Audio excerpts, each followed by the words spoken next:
Hi, I'm Stephen Feinberg, Executive Director of the Rhode Island Film and Television Office.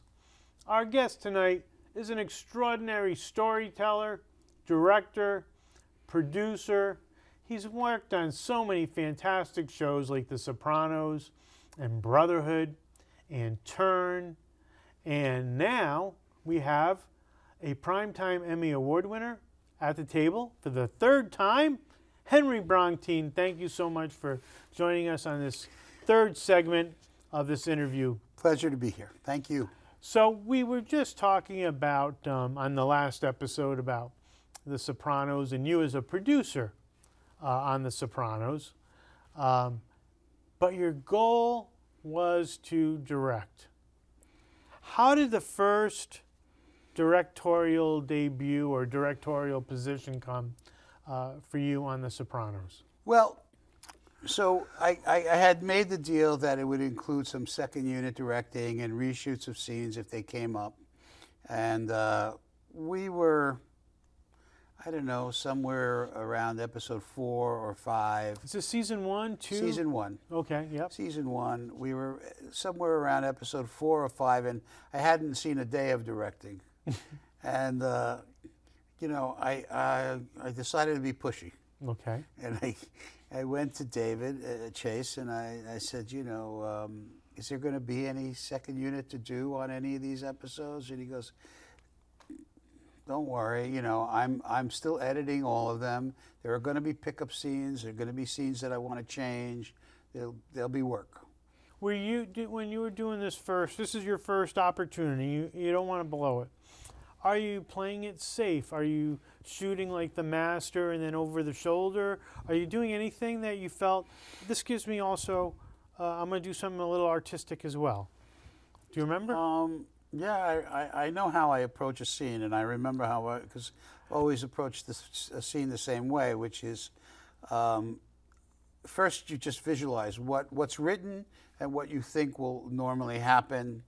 And you try to set up a blocking that makes sense. You don't want it too static. Right. You want people to move because when people are in a room, they will move. They're doing something else, you know. So you take what's going on, and if they're in the house, you know, if someone comes to visit someone in the house, well, I would say, well, maybe she's cleaning up, you know, or something. And you come up with an idea for a blocking, and you run that past, and then you start to visualize it 3D where the cameras are going to move because the camera should be involved with the scene.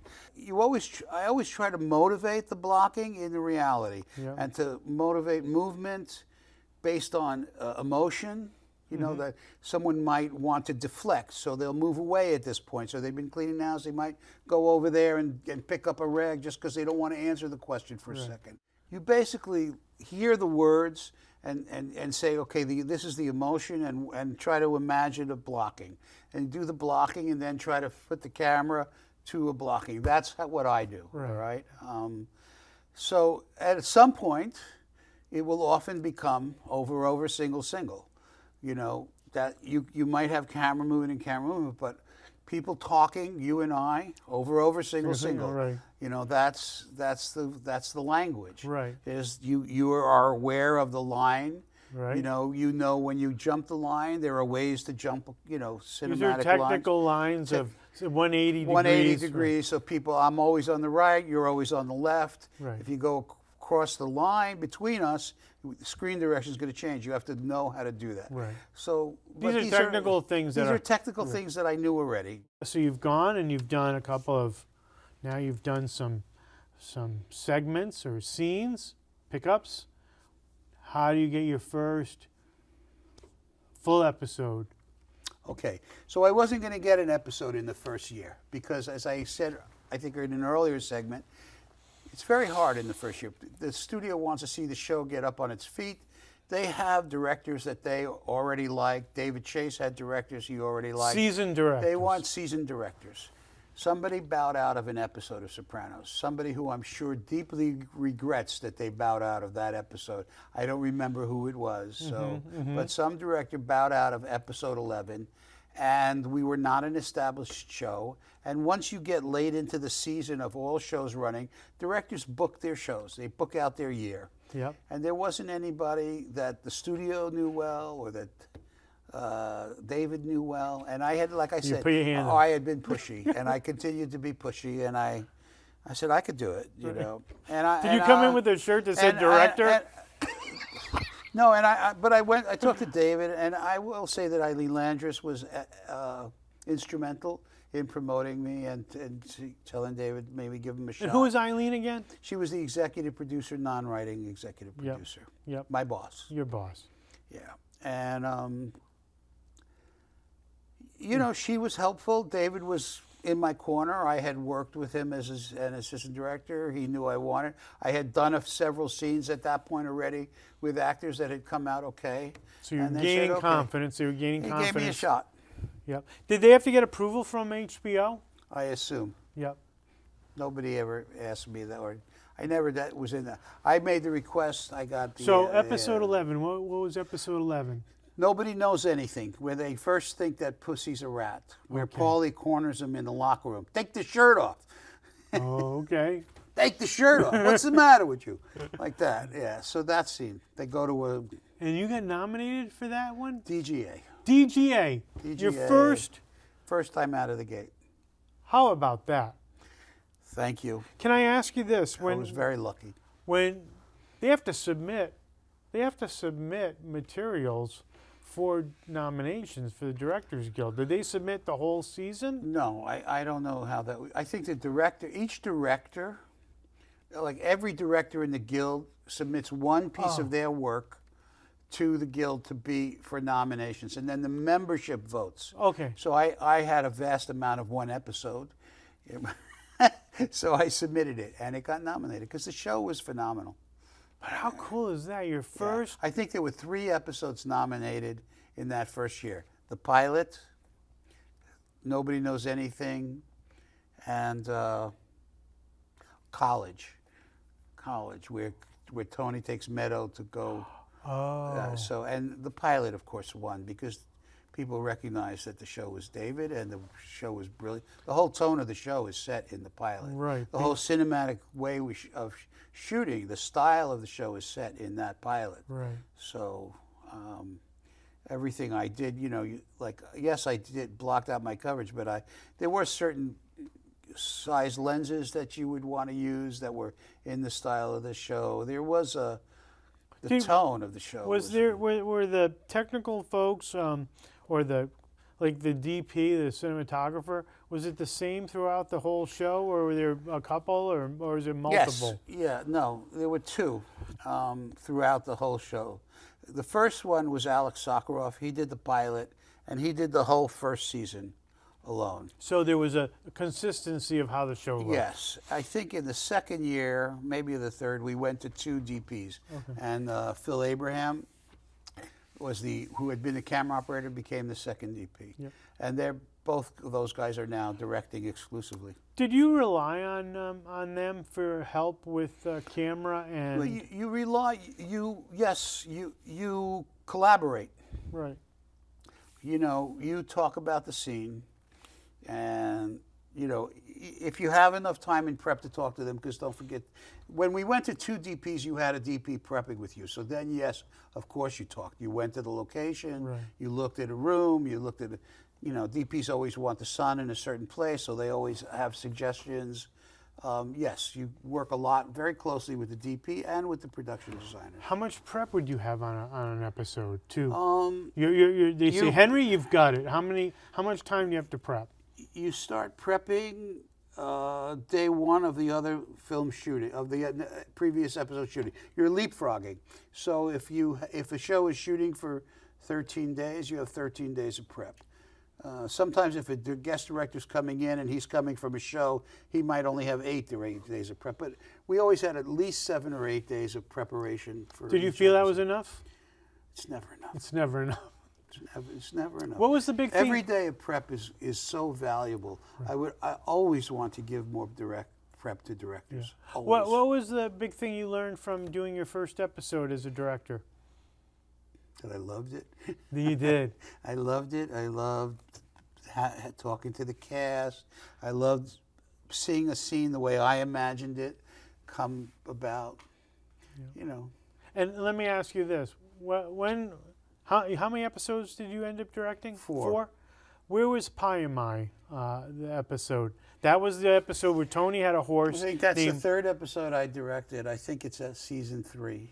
I'm not positive. That Season was 3 so Tony Soprano had a horse named Pie in My, and it's my favorite episode in the whole series. And you directed that, which was I couldn't believe it. Of all, Well, you love horses. I know. So, but to find out that you had directed that one. Because my brother used to say when I bought a horse, he goes, "What is it, Pie in My?" And how was that experience of directing that episode?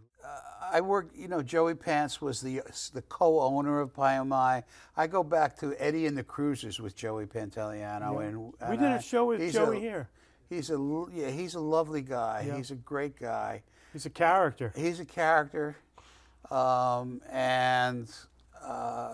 got to work a lot with Jimmy on that show, and I really enjoyed it. And I love horses myself, and I've done another series which we haven't talked about, Luck. Which was a whole horse racing show. Dustin Hoffman and Nick Nolte. Yes, and Michael Mann and David Milch. Yeah. So, again, brilliant filmmakers. Yeah, the nice thing about that Pie in My too is that it had so much intimate moments. It was, again, cinematic. For the folks who've not seen... You're so kind.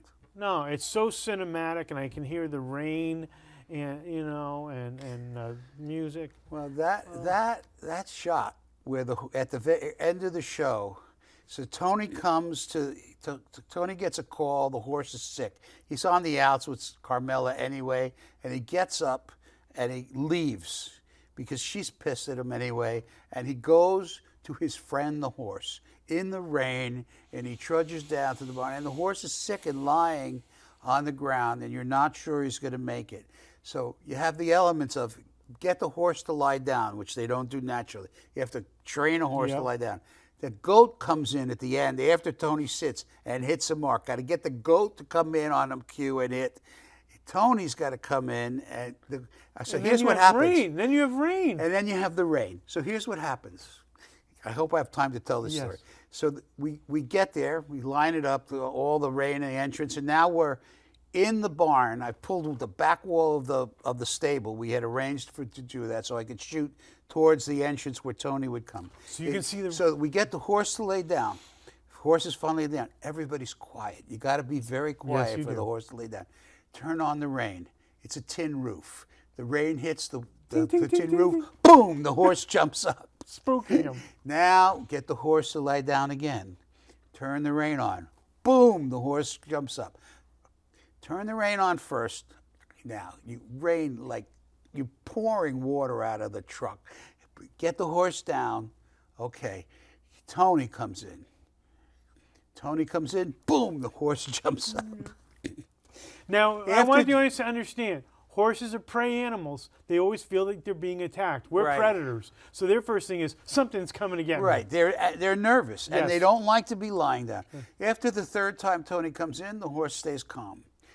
You got a very good horse trainer. Everybody's dead quiet.